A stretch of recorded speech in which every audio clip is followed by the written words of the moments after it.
সুপ্রিয় দর্শক মণ্ডলী, চ্যানেল আই এর মাঝরাতের আয়োজন আজকের সংবাদপত্রে আপনাদের সবাইকে স্বাগত জানাচ্ছি। ইতিহাসবিদ ডক্টর সৈয়দ আনোয়ার হোসেন আমাদের আজকের অতিথি। স্বাগত জানাচ্ছি স্যার আপনাকে স্টুডিওতে। দৈনিক ইত্তেফাকের শিরোনাম হচ্ছে, আবেদের হাত ধরেই অনেকেই বিসিএস ক্যাডার, আর শিল্প খাতের সংকট গভীর হচ্ছে। মানবজমিন সফর সংক্ষিপ্ত করে দেশে ফিরছেন প্রধানমন্ত্রী, প্রশ্ন ফাঁসে সম্পদের পাহাড় আবেদ আলী চক্রের। সমকাল চক্রের গুরু আবেদকে প্রশ্ন দিতেন সাজিদুল, উচ্চ আদালতের দিকে তাকিয়ে সবাই। জায়জায় দিন, বাংলাদেশে বিনিয়োগের এখনই উপযুক্ত সময়, আজ সকাল সন্ধ্যা অবরোধের ঘোষণা। কালবেলা, বিশ্বমানের ল্যাব প্রকল্পে দেশি মানের দুর্নীতি, বাংলাদেশে বিনিয়োগের এখনই উপযুক্ত সময়। আজকের পত্রিকা, তথ্য ভাণ্ডারে মার্চের চাপ, প্রশ্নপত্র ফাঁসের টাকায় তাদের বাড়ি গাড়ি প্লট, দেশ রূপান্তর 1.5 লাখের প্রিন্টার 15 লাখ, আজ রাতেই ফিরছেন প্রধানমন্ত্রী। সময়ের আলো, কার স্বার্থে লিবিয়ায় জনশক্তি রপ্তানি, বেসরকারি খাতে 16 সমঝোতা। খবরের কাগজ, পিএসসির প্রশ্ন ফাঁসের তোলপাড়, বাংলাদেশে বিনিয়োগ করুন, বেইজিংয়ে আজ শেখ হাসিনা শি জিনপিং শীর্ষ বৈঠক আজ। মানব কণ্ঠ, কোটায় নজিরবিহীন বাংলাদেশ, শূন্য পদেও বঞ্চিত মেধাবীরা, বাংলাদেশে বিনিয়োগের এখনই উপযুক্ত সময়। প্রতিদিনের বাংলাদেশ, বৈদ্যুতিক গাড়ি, আর্থিক উপযুক্তি সহ 16 সমঝোতা, আন্দোলন আরও কঠোর, ব্লকেট সকাল সন্ধ্যা।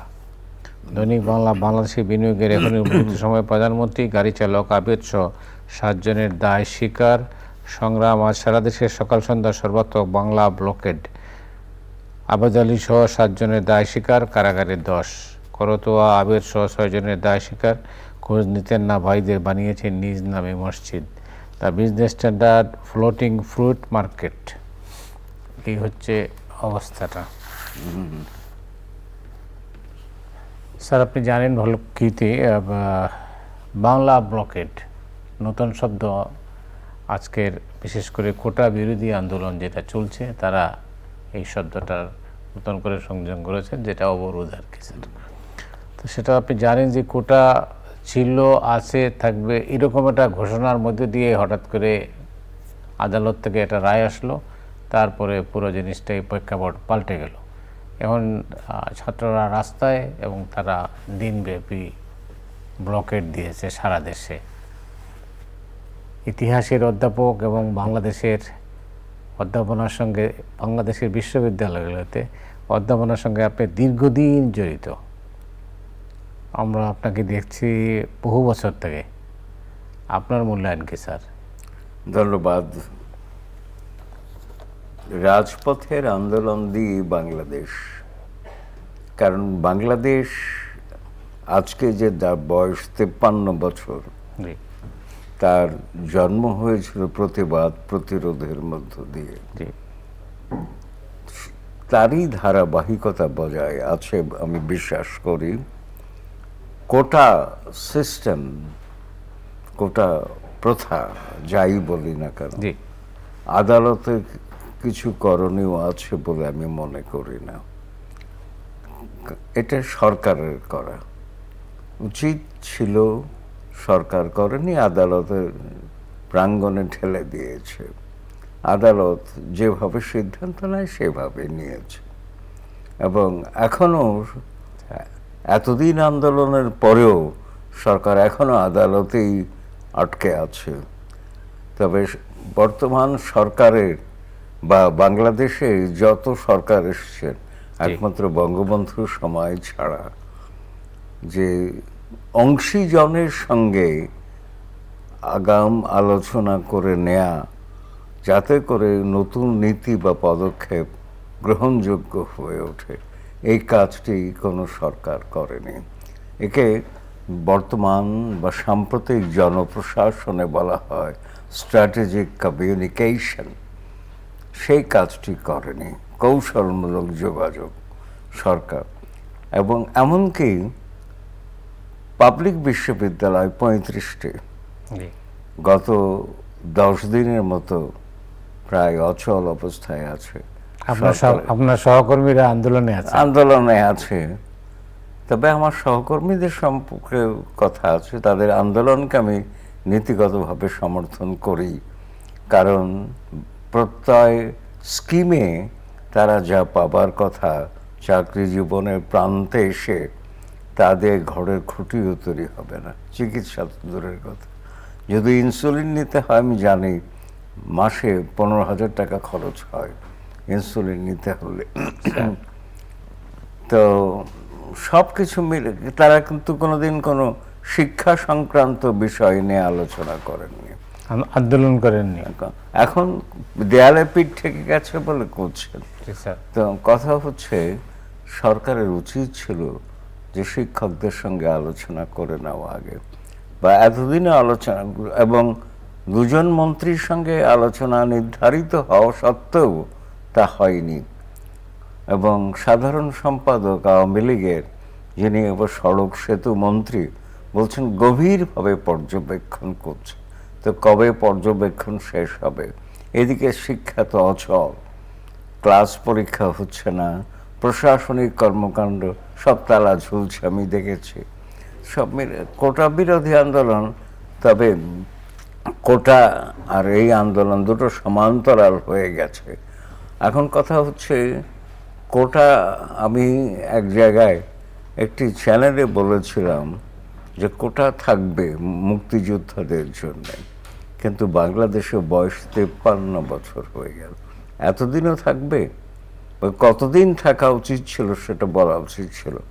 সরকার আইন কানুন নীতি পদক্ষেপ গ্রহণ করে, তার আগা মাথা কিছু বুঝি না। যেমন বিশ্ববিদ্যালয়, পাবলিক বিশ্ববিদ্যালয় বলা আছে উপাচার্য একাধিক থাকতে পারে, একাধিক তো 1 লক্ষ হতে পারে। তো এখানে তো মানে সংখ্যা নির্ধারিত থাকতো 2 বা 3। তো তেমনি এই কোটা কতদিন থাকতে পারে তা বলা নাই। আর 56 ভাগ কোটা রেখে মেধাবীদের জায়গা করে দেবার জন্য বলা হয়েছে, কিন্তু আমি শুনেছি বা দেখেছি যে 56 ভাগ মেধাবী জায়গা করা মানে সরকারের নিজের লোক ঢোকায়, তো যার ফলে মেধাবীরা থাকে না। এবং বাংলাদেশ তো এমনি এমন একটা দেশ যে মেধাবী তরুণরা বিদেশে পাড়ি জমাচ্ছে, এটা দুঃখজনক। এবং এটা জনসম্পদের ঘাটতি হয়ে যাচ্ছে। আর এখন প্রত্যয় স্কিম করার ফলে শিক্ষায় মেধাবীরা আসবে না। আর কোটা প্রথা, আদালত, আমি আগেই বলেছি যে আদালতের কাজ করেছে, কিন্তু এটা আদালতে যাওয়া উচিত ছিল না, এটা অন্যভাবে নিরসন হওয়া উচিত ছিল।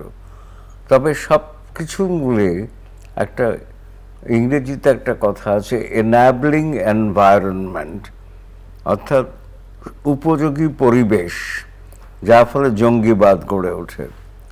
জঙ্গিবাদ সরকার নির্মূল করেছে আমি বিশ্বাস করি না, কারণ আমি দেখি। আর দুর্নীতি বা কোটা বিরোধী আন্দোলন বা শিক্ষক আন্দোলন, এনাবলিং এনভায়রনমেন্ট সরকার তৈরি করে দিয়েছে বলে আন্দোলন হচ্ছে। তো সেই জন্য এই আন্দোলনের শেষ কোথায় স্যার? এই আন্দোলনের শেষ খুবই বলা কঠিন। আমি আগেই বলে নিয়েছি যে রাজপথের আন্দোলন দিয়ে বাংলাদেশের জন্ম, কিন্তু এই আন্দোলন আবার 90-এর গণ আন্দোলনে এরশাদ স্বৈরাচারের পতন। তো আন্দোলনের ফলাফল একটি, ইতিহাস যা বলে সেটি ইতিহাসের দিকে তাকিয়ে থাকি আমরা। ধন্যবাদ স্যার। আপনি জানেন যে এটা হেডিং দেখছিলাম ইত্তেফাকের, সেটা হল আবেদের হাত ধরে অনেকেই বিসিএস ক্যাডার। আপনি জানেন যে প্রশ্নপত্র ফাঁস হয়ে যাওয়ার পরে এই যে এক আবেদের হাত ধরেই অনেকে বিসিএস ক্যাডার হয়েছেন। আজকে যেটা আপনি আলোচনা করলেন এটার সাথেই রিলেটেড স্যার। এটা অনেকগুলো প্রশ্ন আছে আমার। প্রশ্নপত্র ফাঁস হওয়াটা মামুলি ব্যাপার, যেখানে সেখানে হওয়ার হামেশা ঘটছে, এটা বর্তমানে আর কি আমাদের দেশে স্যার, আমাদের দেশে আর কি। তো এখন কথা হচ্ছে 7 জন গ্রেপ্তার হয়ে তারা স্বীকারোক্তিমূলক জবানবন্দি দিয়েছে, এতে আমার কোনো আস্থা বা বিশ্বাস নাই। কারণ পুলিশের যে নির্যাতন, তার থেকে বাঁচার জন্য অনেকে বলে বসে। তো সেই জায়গায় আমার কথা হচ্ছে কেন প্রশ্নপত্র ফাঁস হলো? জি। সবার লোভ বা সবার নীতি নৈতিকতা এত নিম্ন পর্যায়ে চলে গেল যে এই ধরনের প্রশ্ন পর্যন্ত ফাঁস হয়ে যায় এবং টু পাইস কামিয়ে নেবার সুযোগ কেউ ছাড়ে না আর কি। তো এই সুযোগ তো এখন- এই সুযোগ থেকে তো আমরা কি হচ্ছে স্যার, দেশ রাষ্ট্র তো মারাত্মকভাবে ক্ষতিগ্রস্ত হচ্ছে। বেশ কিছুদিন আগে দুদকে আমার একটা প্রবন্ধ পড়বার সৌভাগ্য হয়েছিল। সেখানে আমি বিশ্ব ব্যাংকের যে সংজ্ঞা আছে দুর্নীতি তার সঙ্গে একমত না হয়ে বলেছিলাম যে আমার সংজ্ঞায় দুর্নীতি মানে দূর হও নীতি। শুধু আর্থিক সংশ্লেষ যা আছে তাই দুর্নীতি নয়, বরং নীতি নৈতিকতাকে উপেক্ষা করে নিজের সুযোগ সুবিধা গ্রহণ করাও কিন্তু দুর্নীতি আমি মনে করি। যেমন ঢাকা বিশ্ববিদ্যালয় অধ্যাপকের যোগ্যতা উপযুক্ততা অনেকেরই নাই, কিন্তু অধ্যাপক হয়ে আছেন। তো কেন তা হয়? এমন তো ঘটনা কাগজে এসছে আপনাদের, যেমন কাস্টিং প্রফেসর বলে আমি নিজেই একটি প্রচ্ছদ কাহিনী ইংরেজি কাগজে লিখেছিলাম, কাস্টিং প্রফেসর, অর্থাৎ নিজেকে নিজে ভোট দিয়ে অধ্যাপক হয়েছিলেন সিন্ডিকেট সভায়। তো এমন ঘটনা ঘটেছে। তো সেই জন্যে দূর হও নীতি আমি বলেছি। তো বঙ্গবন্ধু নিজে একটা ভাষণে বলেছিলেন দুর্নীতি নির্মূল করতে পারলে বাংলাদেশের 25 থেকে 30% সমস্যার সমাধান। পাকিস্তানিরা সব নিয়ে গেছে আমাদের, এই চোরগুলোকে নিয়ে গেলে আমি বাঁচতাম। তো চোরগুলো সংখ্যায় বেড়েছে আরও। আর একটা কথা হচ্ছে যে দেখুন, বাংলাদেশে দুর্নীতির জন্যে বঙ্গবন্ধু ডাক দিয়েছেন ঘরে ঘরে দুর্গ গড়ে তোলো, দুর্নীতি বিরোধী। তো সেই সময় কি এসে গেছে আমি জানি না, তবে আমি বলবো যে আগেই এনাবলিং এনভায়রনমেন্ট, উপযোগী পরিবেশ, এই কোনো দুর্নীতি কিন্তু এখন আমলাদেরকে ধরা হচ্ছে, কিন্তু কোনো দুর্নীতি রাজনৈতিক সংশ্লেষ ছাড়া হয় না, এটা মনে রাখতে হবে। এবং রাজনীতিবিদরা ছাড় পাচ্ছেন কেন? তারা সহায়তা করেননি এদেরকে। এই যে বেনজির আহমেদ পুলিশ কর্মকর্তা, সর্বোচ্চ পুলিশ কর্মকর্তা, তার সম্পত্তি এখন ক্রয় করছে, তিনি যা করেছেন তার কাছে সরকার সুবিধা নেয়নি। অবসরপ্রাপ্তদের বিরুদ্ধে কেন এই দুর্নীতির অভিযোগ দুদক তুলছে? 2-4টে ট্যাংরা পুঁটি ধরা হচ্ছে যারা এখনো চাকরিরত। গণমাধ্যমের কাছেও আমার প্রশ্ন যে যখন যারা চাকরিতে ছিল, জেনারেল আজিজ বা বেনজির আহমেদ, তখন তো আমি কিছুই শুনিনি। তারা চাকরি থেকে অবসর নিলেন আর এখন নানান কিছু খবর বেরিয়ে যাচ্ছে তাদের সম্পর্কে। সরকার দুদক তাদেরকে চড়াও হচ্ছে, হামলা করছে সব। কিন্তু আমার প্রশ্ন, দুদক দিয়ে এই সমাজটাকে দুর্নীতিমুক্ত করা যাবে না। সমাজের একটি কমিটমেন্ট থাকতে হবে দুর্নীতির বিরুদ্ধে, এবং তার জন্য রাজনীতির থেকে শুরু করতে হবে আমার সব। পলিটিক্যাল প্রাইমেসি, যাকে বলা হয় প্রাইমেসি অফ দ্য পলিটিক্যাল। তো রাজনীতির অগ্রগণ্যতা আছে। রাজনীতি যদি শুদ্ধ হয়, বিশুদ্ধ হয়, সেই দেশে দুর্নীতি হতে পারে না। জুলিয়াস নাইরেরি, তানজানিয়ার জাতীয়তাবাদী নেতা এবং জাতীয় পিতা, তিনি বলেছেন করাপশন ইজ এ টার্মাইট, উইপোকা, which eats into the fabric of the society. সমাজ কাঠামো করে করে খায় দেয়। তো দুর্নীতি কিন্তু তৃতীয় দুনিয়ার সব দেশেই আছে, কিন্তু কিভাবে দুর্নীতি মোকাবেলা করা হয়েছে সেটা একটু দেখতে হবে। এখন যেন দুর্নীতির কারখানা হয়ে গেছে বাংলাদেশ, দুর্নীতি প্রাতিষ্ঠানিক রূপ পেয়েছে। কেন হলো এটা? হঠাৎ করে আগে দুর্নীতি চুপে চাপে হতো।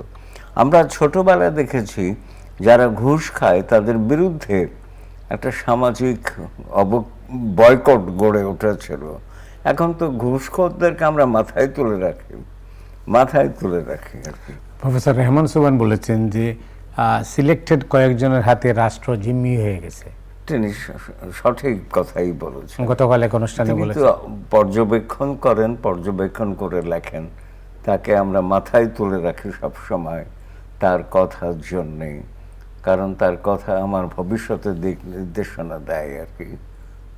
ধন্যবাদ তাকে।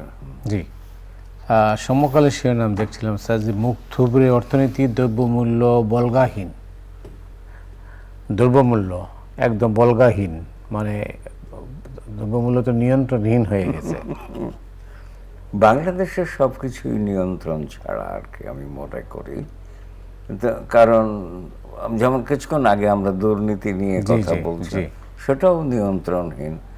এখন কথা হলো, সবাই যদি সুবিধা পায় কারণ ছাড় দেবে তাতে, তো জন্ম মৃত্যু তেমনি অবস্থা হয়ে গেছে। তো আবার জন্ম সনদ দেবার কথা একটা বর্তমানে বা সাম্প্রতিক কালে শুনি, সেটারও তো কোনো গুরুত্ব আছে বলে মনে। আপনার জন্ম সনদ আছে কিনা, আমার আছে কিনা আমি জানি না, আমরা জানি না। তো আপনি নিশ্চয়ই আপনি তো প্রতিনিয়ত বাজারে যান, আমি জানি, মানে প্রতি সপ্তাহে একবার বাজারে যান। এখন কি বাজারের অভিজ্ঞতা কি আপনার? আপনার অভিজ্ঞতা কি বাজারে? কিসের সম্পর্কে জানেন? বাজার। আপনি পত্রিকা থেকে বাজারের কথা বলছেন? না, পত্রিকা হেডিংই পড়েছিলাম, বাজার বলগাহীন বলছিলাম। বাজারে যে অভিজ্ঞতা সঞ্চয় করতে হবে, আমি তো বাজার করতে পারি না, কারণ আমার যা রোজগার অবসরপ্রাপ্ত, আর যেখানে এখন কর্মরত আছি, সামান্য কিছু আমাকে সম্মানই দেয়। 2018-তে যখন যোগ দেই তখন যে সম্মানই ছিল এখনও তাই আছে। তো আমার প্রশ্ন হচ্ছে, তখন 10 টাকা এখন হয়ে গেছে 1 টাকা। তো বাজারে যে বাজারের ফর্দ শেষ হয় না, মানি ব্যাগের টাকা শেষ হয়ে যায়, এবং আমার খাবারের তালিকা থেকে অনেক কিছু বাদ দিয়েছে। যেমন কাঁচামরিচের দাম এখন 300 টাকা কেজি। বাংলাদেশে কাঁচামরিচ 300 টাকা কেজি। একজন দরিদ্র মানুষ সকালবেলা ভাত একটু লবণ দিয়ে কাঁচামরিচ চিবিয়ে খায়, যদি তার মধ্যে খাদ্যপ্রাণ অনেক আছে, তবু কাঁচামরিচ খাওয়াটাও সমস্যা হয়ে গেল এখন।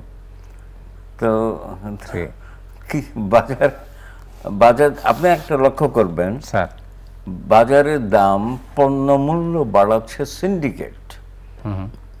সিন্ডিকেট কারা স্যার?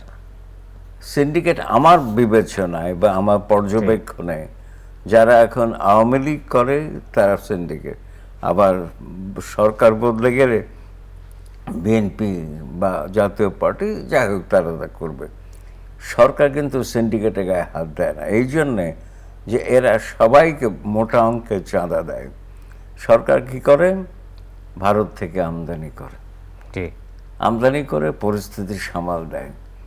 সিন্ডিকেটের গায়ে যদি হাত দেওয়া হতো, আমি সবসময় একটি কথা বলেছি, যে বাণিজ্য মন্ত্রীকেও বলেছি, প্রতিমন্ত্রী তাকেও, তার সঙ্গে একটা অনুষ্ঠানে পাশাপাশি অবস্থানে সুযোগ হয়েছিল, বিরল সুযোগ আমার, কারণ মন্ত্রীদের পাশাপাশি কম কথা নয়। বলেছিলাম যে কেএস লালের the price control system of Alauddin Khalji একটা বই আছে, ছোট বই, আমরা মুখস্থ করে পাশ করেছি। আলাউদ্দিন খলজি দিল্লিতে যখন সুলতান হলেন 14 শতকে, দিল্লির অবস্থা এই ছিল, বাজারের অবস্থা। তিনি সেটাকে ঠিক করলেন খুব অল্প সময়ের মধ্যে। কি করে? 14 শতক আর 21 শতক এক না, পরিস্থিতি পাল্টে গেছে, কিন্তু মৌলিক বিষয় তো একই রয়ে গেছে, অভিন্ন। আমি সেটা পড়তে বলেছি, তো কেউ তো পড়ে না। আপনি একটা পত্রিকা থেকে বলেন মাননীয় প্রধানমন্ত্রী চীন সফর করে আসবেন আজকাল। না, উনি মানে 12 ঘন্টা আগে দেশে ফিরছেন। তো ভারতে গেলে চীনে যেতে হবে, কারণ ভারত চীনকে সামলিয়ে বাংলাদেশকে টিকতে হয় আর কি, মানে ভারসাম্য রক্ষা করতে হয়।